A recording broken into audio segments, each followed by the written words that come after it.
Di balik semua gadget canggih yang kita pakai sehari-hari, ternyata ada loh komponen super kecil tapi perannya krusial banget.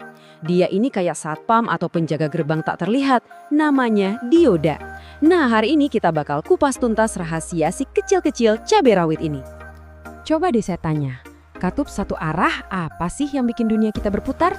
Mungkin kedengarannya aneh ya, tapi katup tak kasat mata ini ada di mana-mana. Di HP, laptop, TV kamu. Tugasnya cuma satu, mastiin listrik nggak salah jalan. Dan ya, katup itu adalah si dioda tadi. Oke, pertama-tama kita kenalan dulu deh sama dioda ini. Wujud aslinya kayak gimana sih? Terus, yang nggak kalah penting, para insinyur ngegambarinnya gimana di diagram sirkuit. Yuk, kita mulai dari situ. Nah, lihat deh. Di dunia nyata, bentuknya tuh kayak silinder kecil gini, biasanya ada garis warnanya di salah satu ujung. Terus kalau di diagram sirkuit, simbolnya jadi kayak gini. Perhatiin baik-baik ya simbolnya, karena bentuk panah yang seolah-olah nabrak tembok ini, wah ini tuh petunjuk besar banget buat ngerti cara kerjanya. Betul sekali, simbol ini tuh udah kayak rambu lalu lintas super tegas. Segitiganya itu ibarat panah yang bilang, arus listrik, lewat sini ya. Terus garis di depannya, itu tembok. Kalau ada arus nekat mau datang dari arah sebaliknya, wah bakal ditolak mentah-mentah.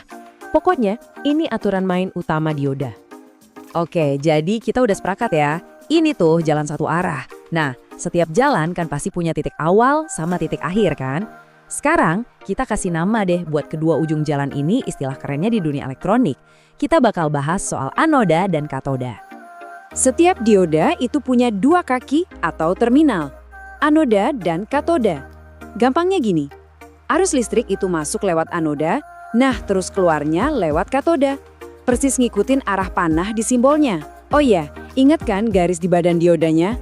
Nah itu nandain sisi katoda alias pintu keluarnya. Ini nih analogi yang pas banget. Bayangin aja kayak katup di pipa air yang cuma ngebolehin air ngalir ke satu arah. Atau ya itu tadi, jalanan yang ada rambu dilarang masuknya. Dioda tuh persis kayak gitu, tapi buat listrik. Dia mastiin arusnya cuma bisa maju, nggak boleh mundur sama sekali. Sederhana, tapi dampaknya luar biasa. Oke, udah cukup teorinya. Sekarang waktunya kita lihat langsung si dioda ini beraksi. Kita bakal coba eksperimen kecil-kecilan buat buktiin aturan satu arah tadi. Gimana jadinya kalau kita pasang dengan benar?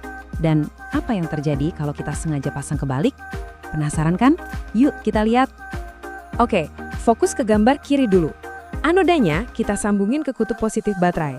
Dan hasilnya, arus ngalir lancar, jereng, lampunya nyala terang. Nah, ini yang namanya bias maju. Sekarang pindah ke gambar kanan. Diodanya cuma kita balik doang. Sekarang katodanya yang nyambung ke positif dan sunyi. Lampunya mati total. Kenapa? Ya karena arusnya diblokir sama dioda. Ini yang disebut bias mundur. Tapi pertanyaannya, kok bisa? Emang ada sihir apa sih di dalam komponen sekecil ini sampai dia bisa jadi satpam yang tegas banget? Jawabannya tentu bukan sihir. Tapi ini adalah sains yang super keren di level atom. Selamat datang di dunia semikonduktor. Jadi gini, dioda itu dibuat dari dua jenis material semikonduktor yang digabungin. Pertama ada material tipe N itu untuk negatif. Bayangin aja material ini kelebihan elektron. Jadi banyak banget elektron yang siap buat jalan-jalan. Terus yang kedua ada material tipe P untuk positif. Nah yang ini kebalikannya, dia punya banyak banget lubang atau kursi kosong yang pengen banget diisi sama elektron. Nah pas kedua material ini ditempelin, langsung deh terjadi rebutan.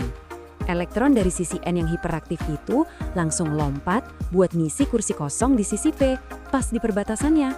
Akibatnya apa? Di tengah-tengah terbentuklah zona netral yang nggak punya muatan bebas. Zona ini kita sebut zona deplesi. Dan ini dia biang keladinya.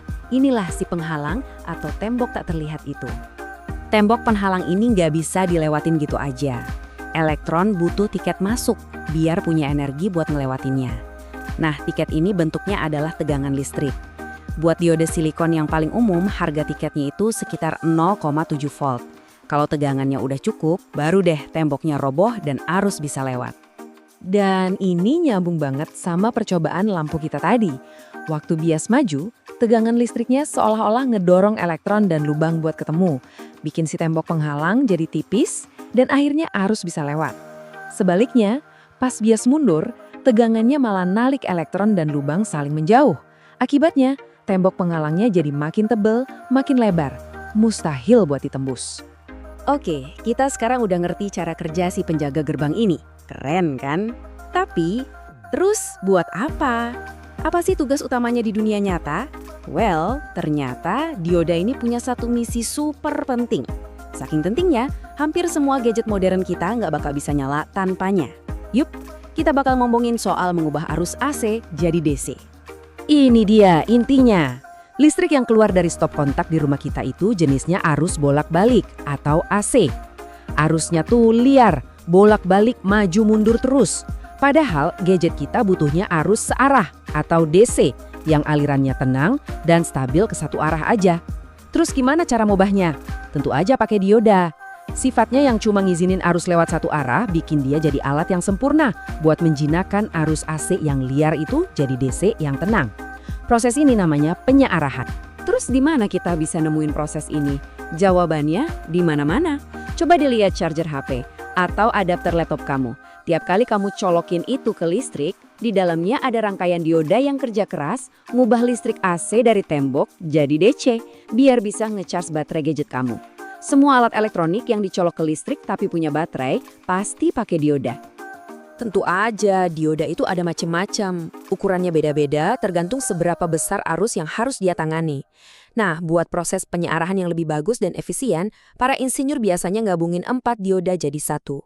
Rangkaian ini disebut penyearah jembatan atau kalau di dunia otomotif atau perbengkelan di Indonesia, kita lebih kenal dengan sebutan dioda kiprok. Jadi, dioda ini adalah si penjaga gerbang arah. Tapi kalau kita pikir-pikir lagi, di dalam teknologi kita, pasti ada banyak penjaga gerbang lainnya. Ada yang ngatur kecepatan, ada yang ngontrol jumlah data, ada yang ngatur waktu. Ini jadi bikin kita penasaran kan? Kira-kira komponen rahasia apa lagi ya yang kerja diam-diam buat ngebangun dunia digital yang kita nikmati setiap hari?